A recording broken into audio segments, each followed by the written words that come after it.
रायगढ़ शहर में लगभग एक सप्ताह से शहर के अलग अलग वार्ड में सैनिटाइजर का छिड़काव ड्रोन के माध्यम से किया जा रहा है। सैनिटाइजर करने के लिए महाराष्ट्र की कंपनी को 20 दिन के लिए करीब 20 लाख रुपए में ठेका दिया गया है।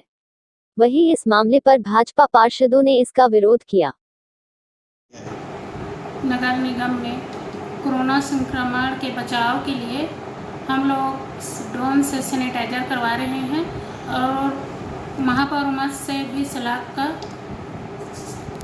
करवा रहे हैं और इसमें महाराष्ट्र की कंपनी है।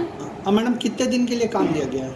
19-20 दिन का काम है, लगातार चल रहा है सुबह शाम। और कितने की लागत क्या है मैडम? कितने का में टेंडर दिया गया है? 20 लाख का टेंडर किया गया है इसमें।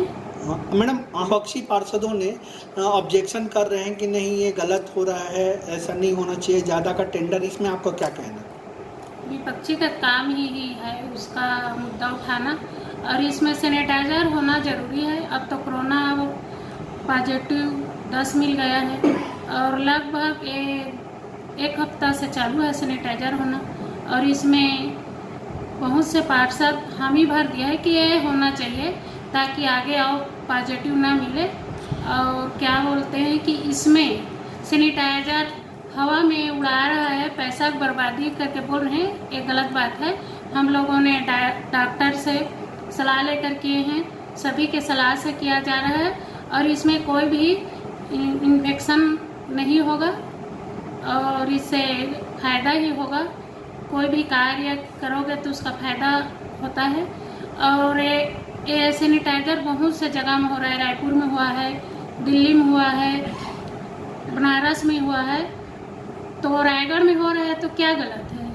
केस भाई, जो अभी शहर में ड्रोन से सैनिटाइजर किया जा रहा है उसमें आप सत्ता पक्ष के होते हुए आप ये बताइए कि विपक्ष के लोग अभी इस पर बहुत सारे ऑब्जेक्शन कर रहे हैं कि अब हवा में सैनिटाइजर उड़ रहा है, इसका कोई मतलब नहीं है, पैसे की बर्बादी है, इसमें आपका क्या कहना है? क्या देखिए, विपक्ष और विरोधी पार्षदों का काम है विरोध करना, विरोध की राजनीति करते ही रहेंगे। जब सैनिटाइजर वाराणसी में हो सकता है तो वहाँ पैसा नहीं उड़ रहा है क्या? और हम सत्ता पक्ष के पार्षद हैं, आज इस कोरोना संक्रमण काल में हम ही सत्ता पक्ष के पार्षद ही सक्रिय होकर काम कर रहे हैं, विपक्ष के पार्षद अभी तक ग्राउंड में नहीं दिखे। देखिए, निश्चित रूप से शहर को सैनिटाइज करने का काम नगर निगम को करना चाहिए, ये बात बिल्कुल अति आवश्यक है वर्तमान परिस्थितियों को देखते हुए। और इसका मतलब ये नहीं है कि सरकार के पैसे का, चाहे वो महापौर निधि हो, चाहे वो पार्षद निधि हो, चाहे अन्य किसी जनप्रतिनिधि की कोई निधि हो, निधि तो शासकीय निधि है, उसका उपयोग होना चाहिए। रही बात ड्रोन से सैनिटाइज करने की बात, तो निश्चित रूप से ये पैसे का दुरुपयोग है। अगर सही ढंग से अगर नगर निगम चाहता शहर को सैनिटाइज करने का काम करने की बात, अगर उसकी इच्छा होती, और साथ ही साथ जितना पैसा ड्रोन में जो खर्च कर रहे हैं नगर निगम, अगर रायगढ़ के 10-20 युवाओं को रोजगार के साथ, आज की जो परिस्थितियां हैं कि लोगों के साथ रोजगार नहीं है, 20 लोगों की नियुक्ति करती तो निश्चित रूप से उस धनराशि से 20 परिवारों का चूल्हा जलता। और रही बात सैनिटाइज की, तो वास्तव में जो हैंड से सैनिटाइज करने का काम जो पूर्व में भी नगर निगम कर रही है, वो काम पूर्ण रूप से होता और लोगों, शहरवासियों को उसका लाभ मिलता।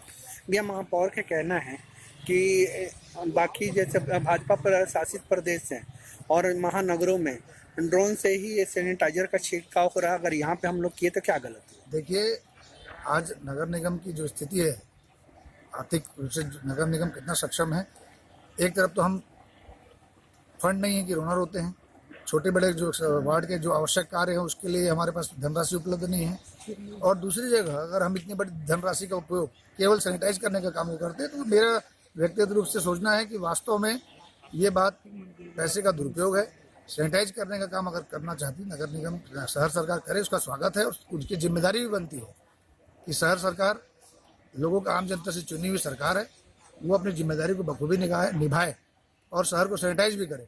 तो इसका मतलब ये नहीं है कि बेफजूली खर्च करके शहरवासियों की जो टैक्स की राशि आज नगर निगम को, वास्तव में एक तरफ नगर निगम में बाकी निर्माण कार्यों के लिए, बाकी विकास कार्यों के लिए फंड नहीं है, तो ऐसा दुरुपयोग उचित नहीं है। ठीक है, थैंक यू भैया।